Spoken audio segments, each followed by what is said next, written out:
Eu não fiz intercâmbio, eu não morei fora, eu não nasci num berço de ouro e estudei numa escola bilíngue. Tudo que eu aprendi de inglês veio de estudar da maneira correta. Então eu não tô aqui para cagar regra, faça isso, não faça aquilo. Tudo que eu vou propor nesse vídeo são coisas que eu mesmo fiz e que eu testei na prática, do que eu fiz para me tornar fluente em inglês. Prazer, eu me chamo Marco Castelo, eu tenho uma escola chamada Essential Idiomas e hoje eu quero poupar o seu tempo e te passar os 6 principais erros e como evitar eles quando você está estudando inglês. Então, se você é iniciante ou nunca teve contato com inglês, ou talvez esteja pensando em começar a estudar inglês, estudando essa possibilidade, assiste esse vídeo que vai poupar anos da sua vida com erros. O primeiro e um dos maiores erros quando você estiver estudando inglês é acreditar que você precisa acertar tudo logo de primeira. Essa cobrança que você coloca em você, exagerada, ela faz com que você tenha pavor de errar. E aí acontece a pior coisa possível. Você evita falar inglês. Você evita se expor. Sem exposição em um novo idioma, não existe evolução. Sabe por que uma pessoa aprende mais rápido uma língua enquanto ela está morando em outro país? É porque ela é obrigada a se comunicar, se expor constantemente. É claro que existem pessoas, casos de pessoas que vão para outros países, encontram uma comunidade do seu país e acabam não pronunciando uma palavra sequer dessa nova língua. Ponto aqui é, você não deve nada para ninguém. Para de pensar em julgamento alheio. Porque vão ver que eu não sei usar o do e o does. She does, she do. Ninguém paga suas contas, você paga suas contas. O quanto antes você começar a se expor, mesmo de maneira completamente errada, mais rápido você vai se tornar fluente. Segundo erro, estudo passivo não vai te deixar fluente. O que é estudo passivo? É você consumir o conteúdo em inglês sem interagir com ele na prática. Então, vamos ver alguns exemplos. Escutar música em inglês. Se você não cantar, se você não vir a letra enquanto você canta, se você não entender a letra, se você não buscar o significado dessa letra, se você não tentar imitar a pronúncia, isso é 100% passivo. Zero interação e não vai servir para te deixar fluente. Outro exemplo, assistir filme ou uma série ou qualquer conteúdo em inglês com legenda, principalmente em português. Isso nunca vai te deixar fluente. O seu cérebro não está se desafiando em nada, você não está exigindo que ele forme novos padrões, novas conexões, e isso também não está te agregando em nada, isso não vai te deixar fluente. Agora, tem alguns formatos de estudo que algumas pessoas podem considerar que eles são estudos passivos, mas na verdade eles são formas de estudo ativo. Por exemplo, assistir um filme com legenda em inglês, ou, melhor ainda, sem legenda. Por mais que você esteja simplesmente consumindo o conteúdo, né, você está lá passivamente consumindo o conteúdo, o seu cérebro, ele está trabalhando, ele está interagindo com o inglês, ele precisa fazer associações, ele precisa formar novos caminhos para desenrolar aquele conteúdo para você. Outro exemplo, ler um livro em inglês, só que sem ficar buscando o que as palavras significam e tentar entender pelo contexto o que está acontecendo. Você está lá, passivamente, está lendo, de certa forma, mas o seu cérebro também está se desafiando, também está criando conexões. É claro que você precisa ter um mínimo de noção, não dá para você sair lendo um livro, você nunca teve contato com inglês, não vai adiantar em nada você ler um livro em inglês sem conhecer nada em inglês. Agora, se você tem um conhecimento já um pouquinho mais básico, tem alguns livros que, se você pegar para ler, vão ajudar muito no seu desenvolvimento. Inclusive, eu vou deixar na descrição uma sequência de livros por nível que você pode pegar para ler, que eu recomendo, né, para cada nível, que vai ser bem interessante você ler. Mas voltando, outra forma passiva, que é você ouvir, simplesmente colocar um fone e ouvir um podcast totalmente em inglês.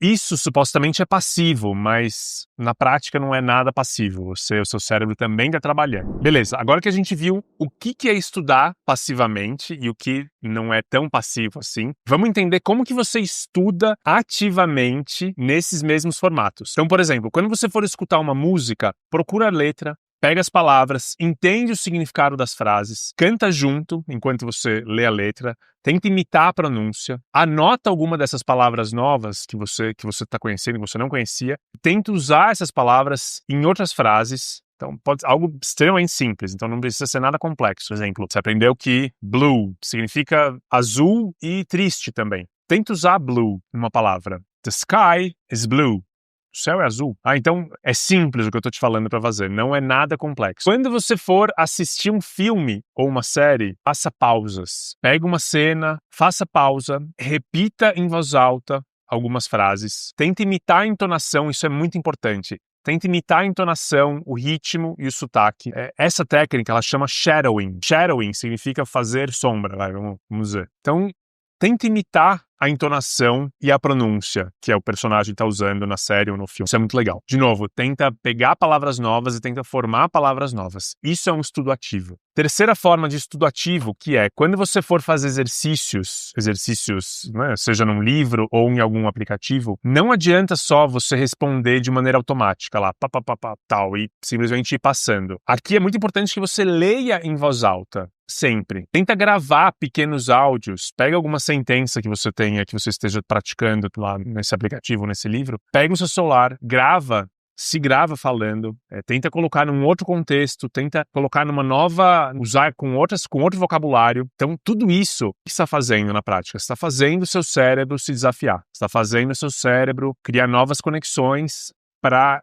entender que aquele conteúdo ele precisa ficar para o longo prazo, tá? E não só no curto prazo. Terceiro erro, estudar sem foco é jogar o seu tempo fora. Não adianta você estudar inglês com distração. TV ligada no fundo, celular aparecendo notificação a cada minuto. Se você estudar assim, o seu cérebro não vai entender que aquele conteúdo é uma prioridade e ele não vai jogar ele para memória de longo prazo, que é o que você precisa para ficar fluente. O que a gente sempre fala, né, o que a gente sempre fala para os nossos alunos é: separa um horário fixo em um dia fixo da semana para você só focar naquilo, só estudar inglês. Eu sei que a sua agenda deve ser corrida, mas o que eu estou te propondo é que você reserve 15 minutos da sua semana ou no final de semana. Eu sei que você consegue. Tem uma ideia interessante, tem um livro que eu acho fantástico, que chama Hábitos Atômicos, que ele traz que para você criar hábitos sólidos, você precisa deixar claro para o seu cérebro o momento exato em que aquele hábito ele acontece. Vou falar um hábito aleatório que eu tenho, que não tem nada a ver com o inglês, mas que é um hábito que há muitos anos eu incorporei ele na minha vida, que é passar fio dental. Depois que acabou o meu dia, passar fio dental à noite. Então eu sento, pego algum vídeo, pego algum conteúdo antes de dormir, logo antes de dormir. E é o momento de eu passar fio dental. Então eu passo fio dental consumindo algum tipo de conteúdo,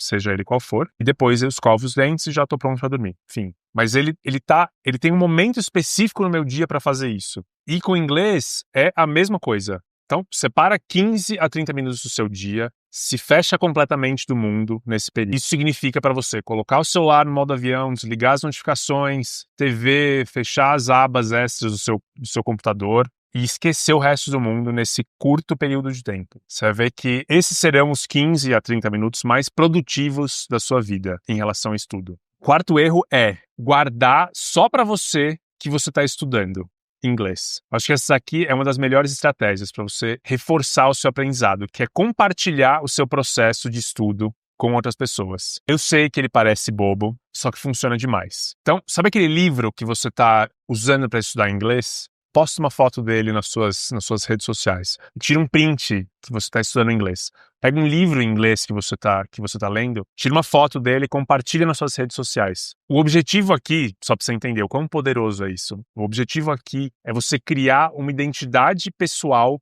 positiva, que vai associar você a hábitos produtivos e eficazes. Então, o nosso comportamento ele é influenciado pela identidade que nós escolhemos para nós mesmos. Ou seja, ao mostrar publicamente que você é alguém dedicado, focado e que você está realmente investindo em melhorar o seu inglês, você reforça esse comportamento em você mesmo. Então, a chance de você furar um compromisso de estudar inglês com você mesmo, a próxima vez, ela diminui muito. A chance de você desistir de um curso que você está fazendo diminui drasticamente, porque você está atrelando a sua imagem pessoal, a sua personalidade com aquele hábito de estudar inglês. Quinto erro é não revisar aquilo que você aprende. Você precisa revisar frequentemente o que você aprendeu. Você sabe por que é tão comum você esquecer aquele vocabulário ou expressão que você aprendeu alguns dias atrás? É porque o seu cérebro, ele naturalmente descarta aquilo que ele entende que não é relevante para ele. E como que o seu cérebro decide isso, o que é relevante e o que não é? Simples. Se você não revisar,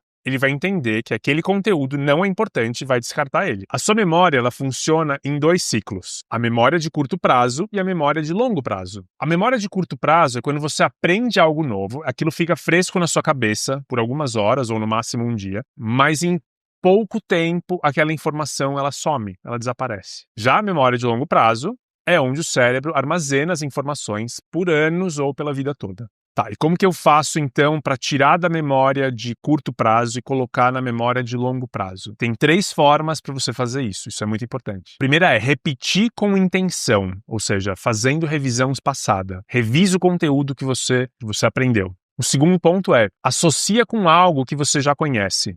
Associa algum conteúdo que você aprendeu, sempre pensa em fazer uma associação com alguma coisa que seja muito conhecida por você. Terceiro ponto, usa ativamente, ensina para alguém, aplica aquilo. Eu acho que a minha forma predileta para gravar alguma coisa é ensinar essa coisa para alguém. Então, pega um conteúdo que você aprendeu e ensina para sua esposa, para seu esposo, para o seu amigo, para sua amiga, para seu filho. Essa é uma das melhores formas para você transformar o que estava numa memória de curto prazo para uma memória de longo prazo. Sexto erro, e para mim o mais destruidor: para de acreditar em curso que promete fluência em pouquíssimo tempo. Isso não existe. Se alguém te prometer que você vai ser fluente em inglês, você saindo do zero, você saindo, honestamente, até do intermediário, se você sai em 10 meses você vai ser fluente, esquece. Picaretagem. Como eu crio conteúdo de inglês, eu tô sempre vendo meus concorrentes, então sempre aparecem para mim as propagandas que eles fazem e etc. E é impressionante que é sempre o mesmo discurso. Fique fluente em tempo recorde, 1 ano. Fique fluente em 6 meses. Ou então algo falando, culpa não é sua, culpa é dos métodos antiquados, das escolas antigas. Porque o meu método é infalível. Aí você vai ver o curso do cara, é um curso totalmente gravado, que você tem vários aqui no YouTube. E aí você viu que você pagou por um negócio, o cara te prometeu fluência em 6 meses, e é óbvio que você não vai ficar fluente em 6 meses com aquele conteúdo, com aquele curso. Aí você vai desistir e pior ainda, você vai desistir e se culpar. Porque o cara falou, eu garanto que você vai ficar fluente em 6 meses. Aí você pega, começa a ver o curso, não chega nem perto de ficar fluente. E aí o que acontece? Você fala, putz, eu devo ser péssimo então, eu devo ser terrível, porque pessoas conseguem ficar fluentes, tem um monte de gente, porque ele mostra várias provas sociais, vários vídeos de pessoas falando, eu fiquei fluente. E aí isso acaba minando completamente a sua segurança, a sua confiança, e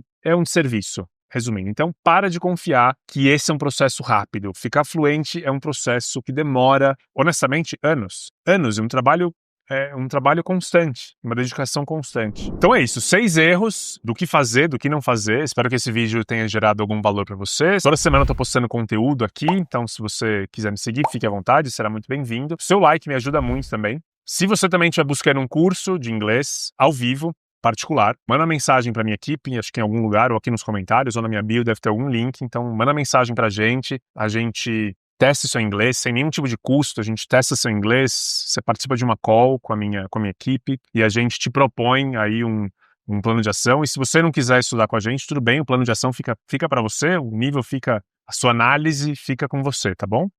Sem o menor problema. Então é isso, nos vemos na próxima.